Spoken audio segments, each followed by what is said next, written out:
This is Uncanny X-Men number 58, Mission Murder. A Sentinel has burst through the window, wrapping up the beast in one of his steely tendrils. The Sentinels are stronger, faster, and more widely equipped than Bolivar's counterpart, and this Sentinel quickly becomes a problem for our daring duo. While the fight goes on, Larry continues his report, stating that as failsafe, he can don this goofy Kirby-like hat and take control of any individual Sentinel. He demonstrates this by taking control of the one attacking Bobby and Hank, though how the TV host or the audience can see that is a little unclear. Also, apparently Iceman can create ice images of himself, like little fake snowmen to trick his foes with no real consequences. Iceman realizes the dangerous situation they're in, throws Beast a communication device to get in contact with the others, and is captured by the Sentinels. Hank is able to get his message to the others, and Angel is so gung-ho that he ignores Cyclops' plea to just ride in the jet with him and heads off on a transatlantic flight home via his own wings. Meanwhile, Judge Chalmers is having second doubts on the fact that all mutants are evil and thinks Larry is going a bit too far. Larry releases Iceman from a pod, only for Iceman to find out that he is powerless. Larry has found a way to sap a mutant of his powers for a period of 4 hours. Iceman is shoved into a cell only to discover Alex and Lorna are his prisoners as well. This is also the debut of one of the worst hats in all of Marvel history, and the worst part, it sticks around.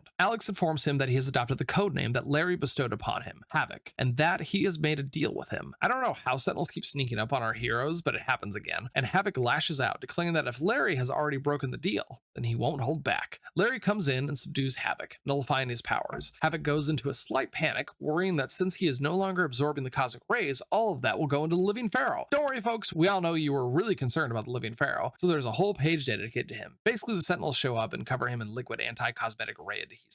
He'll be fine. Angel is then captured midair, while his teammates look through the window of their transatlantic flight. A Sentinel breaks through the walls of Magneto's fortress and attacks Mesmero, who runs to hide behind Magneto's cape, only to have Magneto crumple into a pile of bolts and screws. For he was a robot the entire time, at least through issues 49 to 52. With the mutants in tow, we head back to Larry's hidden base as Judge Chalmers arrives, voicing his doubts on the truth of the mutant menace. Larry goes on a tirade of how horrible mutants can be, while Chalmers tries to calm him, and he begins a soliloquy of a giant medallion he wears. It belonged to his mother, and on the day that she died, his father hung it about his neck and begged him to never remove it, for no reason other than it was a family keepsake, I'm sure. Their meeting is then interrupted by Banshee, who gave himself up when the Sentinels attacked. Larry is sent into a frenzy by this attack and gives an order to the Sentinels to round up all the mutants and destroy them. Chalmers can't take it anymore. He grabs a hold of Larry's medallion and strikes him, removing it. While Larry regains control and regrets his actions, a Sentinel grabs a hold of him, declaring that they will no longer follow any of his orders, for Larry Trask has been discovered to be